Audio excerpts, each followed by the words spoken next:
Hello mga be! For today's video po, nandito po tayo sa Commonwealth Market at namili po tayo ng ating mga sangka para sa ating mga paninda. Gawa tayo ng masarap na kakanin na pangnegosyo, ang 2-in-1 nilupak.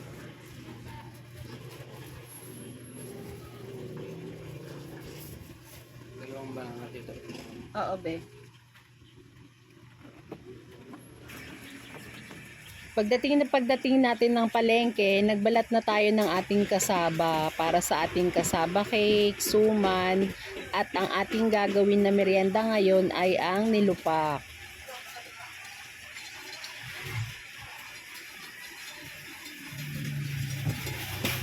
Yung napagbalatan po natin, ilalagay natin sa balding may tubig para hindi po mangitim ang ating kamoting kahoy.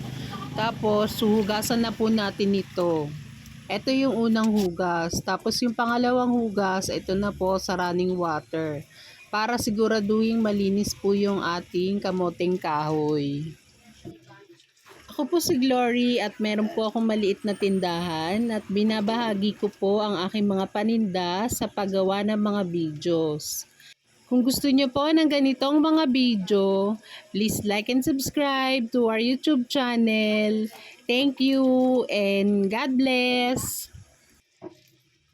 Ito na yung ininit natin na water. Ito pong pandani, optional lang naman ano.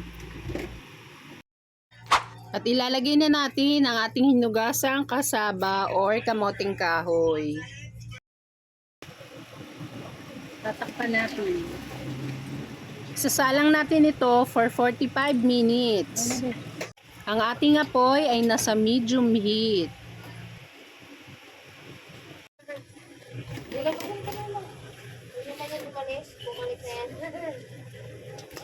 Wala. Luto ba? Bali ito po, hindi po siya naluto, no? Yung isang peraso na to, yung hiniwa ko. Pero yung iba naluto naman. Ang tawag nila mama dito sa Bisaya ay lagat. Ito na po yung ating nilagang kamoting kahoy. Bali, hinati lang natin to. Tapos gumamit tayo ng tansyameter. Charot. Tansyameter? Oo. Inansya ko lang. O bakit? Ang bago yun ah. Yan. Tapos, eto pa lang pang ano ko. Ang tawag dito? Rolling pin lang yung ginamit ko. Tapos, binalot ko lang siya ng cling wrap. So yan, tapos tatanggalin na natin yung gitna or kahoy ng kamoting kahoy. Yan. Lalagay tayo ng salt, pang balance ng tamis, condensed milk,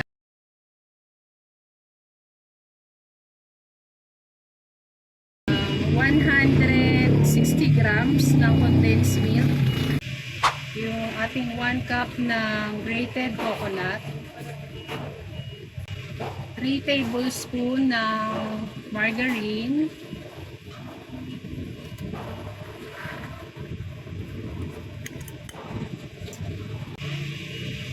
tapos imimix na natin, papayuhin natin for 1/2 kilo, ay 1/2 kilo, 1/2 cup.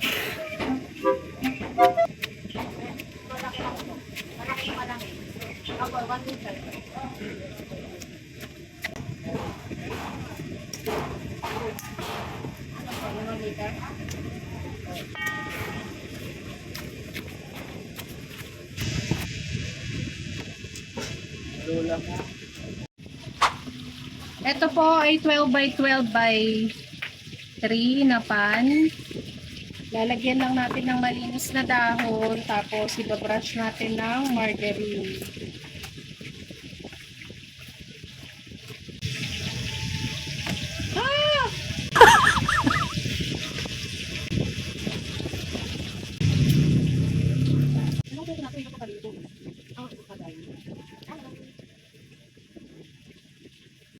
Ipa-flat lang po natin ito at ito na ang classic nilupak. Wow!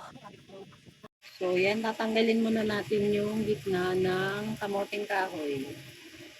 Ito po yung kalahati ng niluto natin na kamoting kahoy. Bali, 1 kilo din ito. Kasi po yung nilaga natin ay 2 kilos. After nito, ay titimplahan naman natin. Rock salt. 1 cup ng grated coconut. Condensed milk.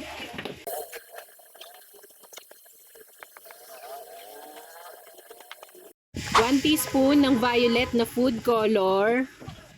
Pwede po bang maglambing? Paki-comment naman po kung saan ang inyong location para malaman ko kung saan umaabot ang aking mga videos. Maraming salamat!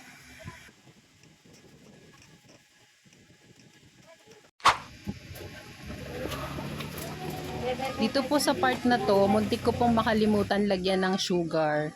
Ngayon po kung natatabangan po kayo, pwede naman po kayo mag-add ng asukal. After na po nating mabayo, itatransfer na natin ito sa ating tray. At atin po itong ipa-flat. Para po sa mga magtatanong kung magkano po yung kuha ko dun sa isang sako ng kasaba, 1,350 po. I-slice naman na po natin ito. Bali po, ang bentahan ko po nito ay 15 pesos per slice. Tapos, nakaslice po tayo ng 30 pieces. Sana po ay may nakuha kayong idea sa bidyong ito. Please like and follow our FB page. Maraming salamat! At ang last, ang toppings na grated cheese. Ano, yung may flavor o classic? Isa-isa. Okay, isa. Ayaw mo? Sakay lang tayo. Saan kayo mag-ina? Bayad ng kuryente lang sir. Sa Gcash pwede ah. Ay, kung may sublikas kasi ano. Okay. Sige, Kami na gusto sana mo yun. para diretso ba sa ano ba? Minsan kasi hindi pumapasok eh. Ah, ganon. Nakaganyan ako dati. Pero, Mas manuwag kasi sa ano eh. Di ba nagkaroon? ay. 70. Balalak yun po. Thank you. Magkano po balalak yun? 15. Pabili po. Ilan? Dalawa. Apo. Tsaka ito. Kasaba? Magkano po yan? 15 din. Sige po, isa lang. Ano ba?